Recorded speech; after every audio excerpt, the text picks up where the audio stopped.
What is happening, everybody? James Hancock here. Since 11 a.m. yesterday, I've been playing Kingdom Come Deliverance II non-stop, and I'm finally ready to come up for air and offer my initial first impressions. And obviously, I'm nowhere near the end of the game, and I expect I'll be investing probably a few hundred hours into the game over the next couple weeks and months. But if you would prefer a video in the short term that's much more comprehensive, I'd recommend the channel Fextra Life. They've had access to the game for weeks, and they're already cranking out tons of useful videos that I've been listening to as I played the game.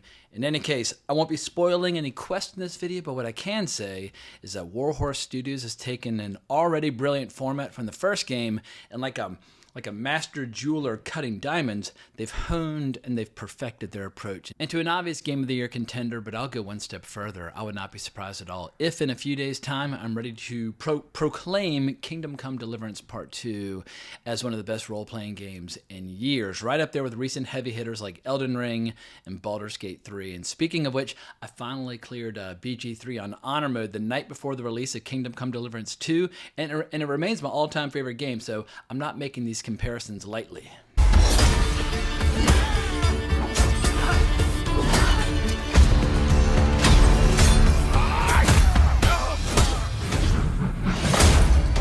And as I'm fond of saying about the movie business, there's no problem the movie business suffers from that can't be solved by better movies, and the same holds true for the video game industry. The video game industry has been plagued by a lot of misfires as of late, but once again, there's no problem faced by this industry that can't be solved by great games. And I guess if I were to try to zero in on what is the key distinctive quality about this game, it's got to be the story. The story picks up right after the first game or shortly after the first game. And you don't need to have played the first game to enjoy the second game, but I'm glad that I played the first game this past fall because I got all my my temper tantrums and rage quits and just all my frustration and just heartache out of the way on the first game, so I could more or less hurl myself into this game with a minimum of drama. Although there was still some drama, which I'll get to later in the video. But our lovable protagonist, our friendly neighborhood blacksmith, Henry Scalats, he's back, and he's kind of better than ever, although they erase most of the progress that you made from the first game in terms of gear and skills. And part of the mad genius of this game is how they found an in-story kind of organic way to explain why you're basically kind of starting from scratch again. Although you're not a complete and total peasant noob like you were in the first game. In the first game, all you have is the rags on your back, and then you're kind of like unleashed into the world. Here, at least you have something to build on. But along for the ride are a few familiar faces from the first game, like Hans Capon. And I have to say, when it comes to writing and voice work and acting and just overall performance, overall like story immersion, Kingdom Come Deliverance 2 has definitely raised the bar. And it was already pretty goddamn high in the first game. The first game is probably a little buggier and it would kind of freak out every once in a while. But I feel like if you're looking for a great novelistic experience, Kingdom Come Deliverance 2 is totally up to the task. Hans, look at me! Henry! For the love of God! My boy, war is a nasty business. And it is better to have your head on your neck and your foe on his knees than the other way around. And the setting is similar to the first game, but it's bigger, it's grander, it's more epic, it's more ambitious. You basically have Bohemia, a.k.a. the Holy Roman Empire, a.k.a. the modern Czech Republic, in the year 1403, threatening to boil over into chaos, civil war, outside invasion, etc. and so forth. But let's just say the political situation is tense and getting increasingly bloody and violent with each passing day. And as far as my own personal playstyle is concerned, I'm usually much more preoccupied with side quests and grinding my skills. Like famously back on Elder Scrolls 4 Oblivion when I first got it, I played for a couple days before I even discovered that big city in the middle of the map. I was like, oh, the game is here, not out here on the edges of the map. But as far as the main story of this game is concerned, the degree to which I've experienced it so far, and this might sound a little hyperbolic, but so far I'm finding it to be as satisfying and as entertaining and as emotionally compelling as a big, grand, epic movie or a great classic novel. But obviously the key difference is you're in the driver's seat. And at times, depending upon the the style of the individual quest that you're on or story that you're engaged in, the emotion and the vibe and the style will change. There are times where it feels almost like a comic adventure story created by the Coen brothers set in 1403, where it's like, oh my God, like let's do more of this. And then there are other times where it becomes like a big, incredible like revenge saga where you're feeling like total bloodlust. You're like, all right, I'm gonna fucking kill these guys. And then other times you're just enjoying just like the peace and tranquility of just like trotting along in a field in your horse and like kind of forgetting about the outside world. And you're seeing castles and towns off in the distance. You're like, all right, well, should I go there and see what quests I can unlock? Or should I just go off into the woods and see if I find, treasure hunters or wolves or whatever the case might be? Because this game takes immersion to heights that I don't know that I've ever experienced before. Like there's definitely gameplay advantages to a game like Elden Ring where the combat is more satisfying. And there's like a strategic element to a game like Baldur's Gate 3 that I find much more satisfying. But when it comes to immersion in another world where you're like, oh my God, like I believe it, I'm here, I feel the sunshine, I can smell the grass. I don't know if I found a game as immersive ever as I found Kingdom Come Deliverance Part 2 to be, at least so far. But on top of all this just awe-inspiring immersion, the game remains just a rip-roaring good time. And it doesn't really matter whether you choose to, craft swords at the blacksmith in order to earn a few extra coins, or if you're navigating the complex politics of medieval Europe. And what usually the politics of medieval Europe involves a lot of booze or violence or shit being thrown on people, or it gets pretty vulgar and pretty aggressive pretty quickly. But it only took me about an hour before I started feeling this old familiar feeling. And if you're a gamer, you'll know exactly what I'm talking about, where little things like eating, sleeping, brushing your teeth, showering, or using the bathroom become the world's biggest inconvenience, where you're sitting there in front of the TV, like feeling like rage that your body has like certain needs that need to be attended to. Also, that rage gets kind of compounded if something's happening in game that's already causing that rage. It's like, why do I sign up for this? Because I'm like so physically uncomfortable and so stressed out while playing the game. But that's part of what makes it so addictive, because once you get through those moments of truth, when you emerge from the other end of the tunnel, you're like, oh my God, that was so satisfying. I'm feeling such an incredible feeling of achievement. And now I'll finally allow myself to take a piss and take a shower, etc. and so forth. But also, this game's so realistic at times in terms of like the sleeping and the eating and the bathing you have to do in game. You're like, well, I'm already doing that here. Like, I don't feel like doing double duty. And speaking of double duty, and this is going to sound a little strange, but I mean it as a compliment. At times, this game starts to feel like a really stressful, like unpaid part-time job that you're constantly threatening to quit. But I'll say this, if you stick with it and you battle through your rage and you battle through your frustration, the rewards you'll experience emotionally are just staggering, where you just have this incredible feeling of accomplishment and relief, or just, it's just a thrilling, compelling experience. The whole world turns around wenches. Ain't that right, Henry? And whether you're flirting with the wenches who are bathing you, or nobles are having their henchmen like pour shit on you from castle walls, every detail of this world just feels alive and handcrafted. And as a result, every accomplishment that you experience in game, it gets magnified with an additional kind of like emotional component. And I think that's part of like the secret sauce or the secret Coca-Cola formula that makes this game feel so sweeping and so epic in every sense of the word. But also, I like how it's not pretentious or overly serious or up its own ass. It's hilariously funny, and oftentimes like straight up like bawdy and crude and coarse and vulgar. If you like foul language and disgustingly drunken behavior and the occasional roll in the hay and or barroom brawl, what it feels like, this is a game designed by and written by and performed by people who have actually lived their lives to the fullest and are not afraid of a walk on the wild side. So many movies and so many games feel a little creatively neutered, where it's almost like the creators are almost like afraid to have a good time.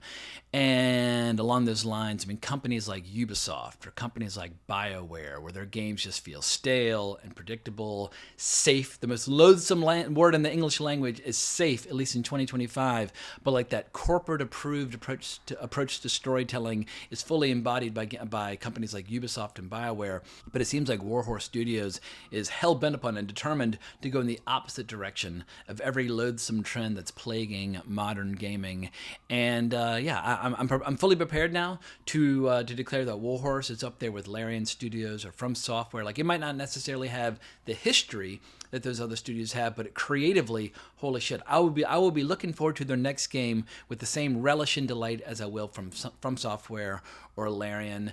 And I guess what's really, really exciting about gaming right now, as many problems as the gaming industry might be facing, there are games that are regularly coming out that I'm like, whoa, that's one of the best goddamn games that I've ever played. Whereas with movies, almost never do I say, oh, that's one of the best movies that I've ever seen. Like, all the best movies that I've ever seen, they all came out pretty much in the 20th century. Like, I never think, oh, like this year, I'm going to see one of my all-time favorite movies. But with Larian and From Software and Warhorse, I feel like there's always the chance that their next game might be like the greatest game ever made. So as you've likely gathered by now, I'm loving the game, and I suspect I'll be playing it for months. But let me pause for a second and offer a word of caution. Not necessarily a criticism, although I do have one or two little minor criticism. But it must be said, this game and its predecessor, they can be a real son of a bitch. And like in the first game, this new one, getting started is the biggest challenge. And there were actually, even though I knew what to expect going into it, there were one or two moments yesterday I was like, fuck it, like, I'm not going to do a review. I'm just like, I got to take a break. I'm going to go do something else. And I went in and started trying to exercise, and I lasted about 5 minutes, like, fuck it, I'm going back to the game. Like, fuck that game. Anyway, it's one of those things where you're experiencing so much rage and frustration, but at the same time, you can't pull yourself away from it. And very, very few games are able to pull that off without me like smashing my controller. I mean, even a game like Bloodborne, which I loved, I got so mad while playing that, I started hitting the controller against my forehead, not realizing the PlayStation controller has a little crease on it. So I ended up splitting my scalp open. Perhaps I've got some anger management issues, but I like to think that by the time I clear one of these challenging games, I've resolved a lot of my immature impulses. And I'll include a few spoiler-free tips at the end of the video for people who are struggling to get started. But initially with these games, the biggest problem is finding a place to sleep and finding a place where you can regularly eat, just so you have a place to kind of regroup and heal so that you can go off and either work on your skills or work on your quest. Because initially you're so bad at everything, even if you're great at the game, like the game will like quite literally will slow down your swing and like make it impossible to hit people. It's very challenging initially to get anything accomplished, but like if you just keep grinding away on some of the early intro quests, a weird thing will start to happen where suddenly you notice, all right, well, I'm no longer dying when somebody breathes on me, or I'm no longer failing with every trick I try to pull and dialogue. But it's so slow and so gradual, you don't even notice like that you are actually becoming more powerful and more resourceful. And the same thing happened in the first one, where like first couple of days I was completely worthless, and at a certain point I was like, man, like maybe I've gotten like too strong or too good at this, because you're just like your armor and your gear and your skills, they all start to come together where you are just hell on wheels. But initially with this game, because I was so accustomed to kicking ass in the first one, it was infuriating having to start over again, where it's like, God damn, like I have no gear, no skills, no place to sleep, no place to eat. Like, what is the first thing that on the agenda that I should do, just so I can start to feel like I'm making some progress instead of constantly sliding backwards? Because if you're not careful, you can say or do a bunch of stupid shit, which can kind of like, have like major consequences long term in the game. So there are quite a few times where I would make a stupid decision and then go back to an earlier save file. So I erased a lot of my progress. But like there was one really complex quest early on. I won't explain what was happening, but two people were feuding. I decided to choose sides on one and murder one of the other people, resulting in my getting wanted in a town and getting fucking branded. And so for the rest of my playthrough, anytime I interacted with somebody, they were going to know that I was a murderer. I was like, all right, well, fuck this shit. I'm erasing that save file. I'm going back. But saving, for people who are new to the game, can be a bit of a problem. You can't just save willy-nilly anytime you want. Anytime you sleep, you get to save. And once again, that's the importance of finding a place to sleep regularly so you can get your energy back up. And you can get these little potions where you can save. But like if you're about to walk into a cave or a castle or whatever and you think you might die, you can't just say, all right, fuck it, I'll save it. And then if it doesn't go my way, like you have to plan ahead. And so oftentimes you will lose huge chunks of progress and huge chunks of gameplay if you make stupid decisions. But that's just part of the learning process, and that's also what's part of what makes the game so much more rewarding when you finally learn how to plan ahead and plan a quest effectively. But once you get over that initial frustrating hump where you feel like, all right, I've got a place where I can rest and heal, and I have a base from which I can start to progress and evolve and start to grow as a character, there are three main areas of this game that'll keep you engaged. Obviously, you got your story and your characters. You got your game systems or gameplay, because within this game, there are a bunch of different game systems, like whether you're playing dice with people, or you're engaging in combat, or you're being stealthy and trying to crack open safes. But it's like there are like a couple dozen little like games within the game, each of which is different and challenging and unique in their own way. And then obviously you got like just your skill system. And I get addicted to grinding and progressing with my skills. A lot of the skills will just naturally evolve on their own just by doing the quest. The quests will call upon you to use certain skills. So you don't need to like pause and go grind before you do a quest. Just start doing quests and you'll notice like, oh, well, I never thought I wanted to work on that skill, but now that skill is actually pretty good, and it's one of many options that I have now in my overall toolkit for solving problems. And that's probably the greatest achievement of this game, is that every quest, every challenge, every obstacle can be solved in a variety of ways. And I feel like that's when you know you're in the hands of great game developers or great game designers, where there's not just one tried and true way to clear something. Like, well, here is a riddle, and depending upon your gear and your skills and your playstyle, you can solve it a variety of different ways. And that's what allows the game to be completely unique for every single player who's playing it. But getting back to stories and characters, what's cool is how, depending upon which quest you choose to engage in and in which order, the story feels almost like a great collection of short stories, all featuring the same central protagonist, as opposed to like one concrete story with like a real beginning, middle, and end. And the writing, I mean, Jesus Christ, it's so first rate. It had me laughing. At times, there was one scene, how can I say this? It's a scene involving characters who burned my fucking village in the first game, where you're having kind of a bonding session, where I started feeling like genuine heartfelt emotion. I was like, Jesus Christ, like it's hard to know when you should skip dialogue or skip the cutscenes or not. I guess anytime you see the camera movements becoming much more impressive, those are cutscenes that you don't want to skip. It's very compelling or very tempting to constantly skip cutscenes because you just want to get back to the gameplay and keep progressing. But if you allow yourself to enjoy some of the cutscenes, I think you will find yourself join the game in just a wider array of different ways, as opposed to just like, I need to work on my strength, I need to work on my sword, I just need to grind. Like, allow yourself the luxury of experiencing all the different aspects of gameplay, in particular when it comes to the dramatic arts at the core of the story. Now, as far as the different game systems within the game are concerned, they are not all created equal, and some of them will feel like a giant waste of time. But once again, anything that makes you kind of go like, make your vision go red with rage is also part of what makes the game feel rewarding. I know this all sounds like why would I want to play this game? All you keep talking about is how frustrating it is. But if you spend 10 minutes trying to fucking put together a horseshoe at the blacksmith, and then you end up selling it for like, I can't remember what the unit of currency is, but like basically 3 coins, like, oh my God, I just wasted like 10 minutes of my life struggling and failing to make this stupid fucking horseshoe, and that's all I get. But I decided to swallow my rage and try something else. And then, even though in theory it should be much more challenging, I decided to craft a sword. And there's something about the game system when it came to the rhythm of the hammering and the flipping of the blade and the going back and forth. It was just easier and worth far more money. So yeah, if you're patient, all these systems, or most of the systems, will become rewarding. Like alchemy is incredibly time consuming, but you can make a lot of money with it. But it's like you're sitting there with all these ingredients and the wine and the cauldron and all this crap, and it's like do I really need to learn how to be an alchemist in order to make a potion, or can I just like click craft or create? This game never lets you just like hit like the button craft and things magically appear in your gear. You actually have to make it. If you want to sharpen your blade, you gotta spin the wheel and so it forces you to slow down and kind of surrender to the rhythms of this era, which is part of what makes it immersive. And you can't have immersion unless you are forced to slow down and take a breath and actually do some of the things from medieval Europe. Some of the other game systems that are actually pretty fun, like the dice game. Once you figure out how to actually play the dice game, you can actually make some decent money gambling, and it's just fun, rolling the dice and employing a little bit of strategy and that sort of thing. So they're games within games within games. But I must say, as one word of criticism, the combat, which is a system unto itself, I'm still not completely sold on the warhorse approach to swordplay and combat and facing multiple opponents.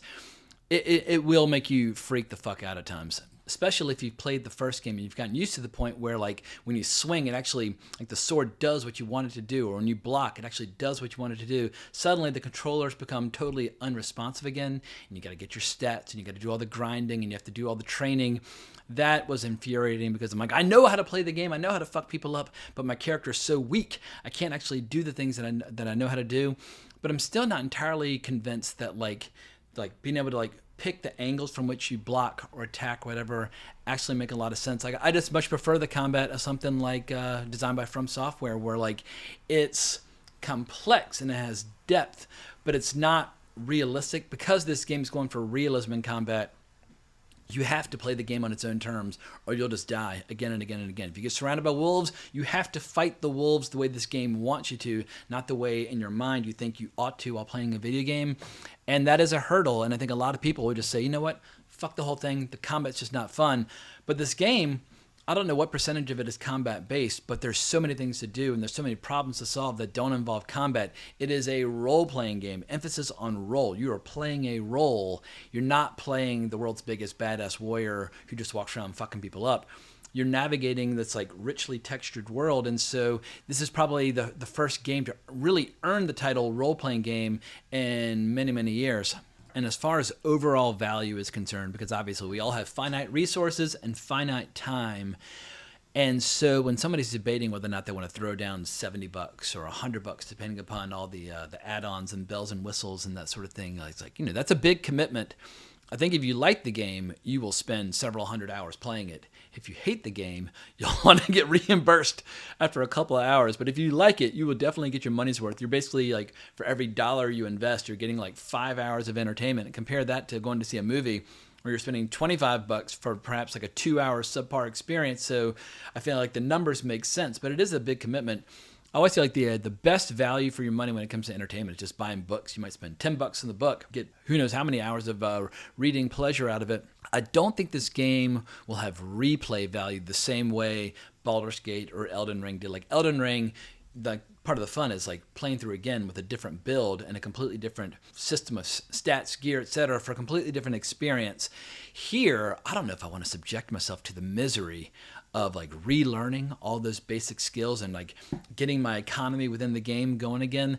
The only way I might consider playing through again would be if they had a higher difficulty setting and also new content, like a new DLC or like a different chapter or like a bunch of quests that are designed to be performed when you're still inexperienced with no gear and no skills. But I think right now I'm just going to invest a couple hundred hours into the game, make my version of Henry the biggest, baddest motherfucker that I possibly can, and that is where I'll get my value out of the game. But as I mentioned earlier in the video, I was going to offer a few tips for people getting started that are spoiler-free, that'll just help you pull out, you know, less hair as you're getting started. The big thing is just needing, like, a base of operations from which you can kind of go off and do things and return and rest and then continue. And when you first are kind of, like, turned loose inside this world, you're given a bunch of different instructions and a bunch of different places on the map you can go. And this is, I guess, spoiler light.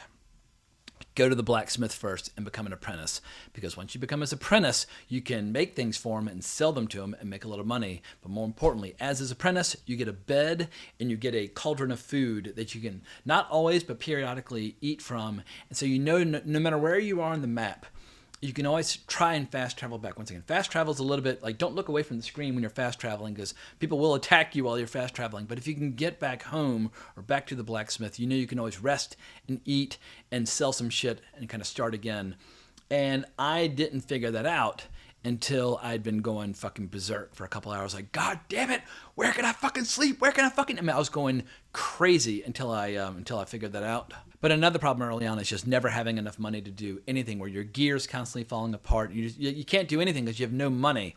But there are a few ways where you can make money early on. The best way I found, there's an herbalist that you... Basically, once, like, the game kind of gets started in earnest, you spend like a few days doing a few minor quests for this herbalist while you kind of rest and heal and begin your adventure. But if you go back there, you can pick flowers around her home all goddamn day and go into her little alchemy lab and make a number of potions, which, once again, they're free because the mats are right there. and then sell those potions in town.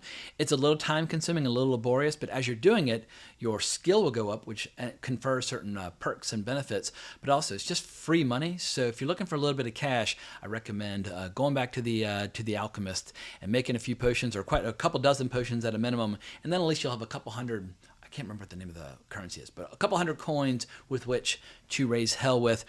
You can also steal horses and sell it to this black market horse dude who's in this like nomad camp, kind of like in the western part of the map. But like once you have a few different ways of making money, then you never have to like sweat about having enough currency and or having a place to sleep and eat. And then once that's covered, well, then you can basically solve all the rest of your problems. But the only real advice I'm going to give is finish what you start. You're going to accumulate shitloads of quests and side quests very, very quickly. You're like, oh my God, like there's so many things I'm supposed to do. What should I do? Just pick one. Pick one and take it as far as you can take it until you hit a brick wall, either due to skill or progression or whatever. But usually you'll hit certain stopping points where you'll get like a saddle for your horse, or you'll get, like a new sword or whatever. And you're like, all right, that I've taken that as far as I need to take it for the time being.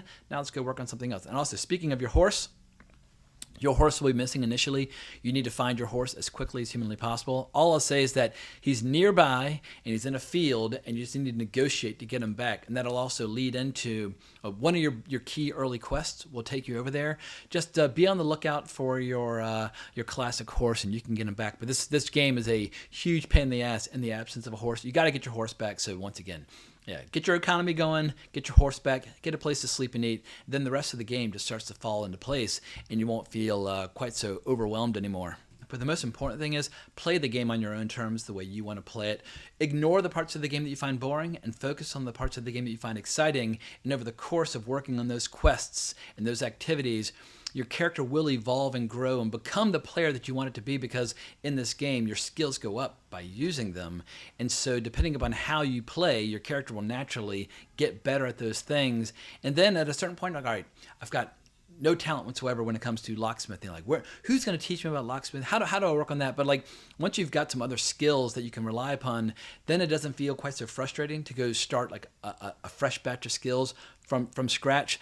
But most important of all, just do the activities that you find entertaining and exciting, because by doing those activities and those quests, certain skills will naturally go up just through repetition of use, and then your character will become good at those things, and that will become your experience. Everybody's experience with this game is going to be completely different depending upon which activities they emphasize or prioritize over others. But yeah, your Kingdom Come Deliverance II experience will be totally different from mine, but I'm fucking loving the game, and I'm going to spend... Yeah, like there's nothing else on the horizon I think is going to take over my life. I might try like the new Monster Hunter game and things like that, but I suspect that in my spare time, and I use gaming for pleasure. I'm not a professional gamer, and I enjoy talking about games on this channel here and there, but mostly this channel is a movie channel. But I suspect that Kingdom Come Deliverance will occupy most of my game time throughout the rest of the winter and early spring, and then who knows what the rest of the year might bring my way. But also down in the comments below, if you know of some amazing RPGs coming my way that are not necessarily on my radar, especially if there are smaller games that are not getting as much attention, please let me know, because I'm always on the lookout for new cool gaming experiences to talk about on this channel. But also, it's like, because movies and TV oftentimes frustrate me and don't provide me the experiences that I'm looking for just as a consumer, I rely upon books and games to supplement my overall media diet. So you'd be doing me a huge favor to say, hey, look, you think Kingdom Come Deliverance 2 is cool, but in July, like, this is coming out, or etc. and so forth. So let me know in the comments below. But at this point, I think I've rambled enough, and I'm just going to close this video with the expression that is often repeated in the game, and I don't speak Latin, but it's more or less Audentes, Fortuna, Iuvat. Audentes, Fortuna, Iuvat! What does that actually mean? Fortune favors the brave. Keep that in mind as you embark upon your Kingdom Come Deliverance 2 experience. So I hope I helped put this game on some people's radar who are not necessarily hardcore gamers. And if you give it a try and you experience rage and frustration, well, I feel your pain, but just stick with it and you'll have an incredible time. But if you enjoyed this video, please consider liking the video, subscribing to the channel, hitting that notification bell, but more importantly, as always, onwards and upwards.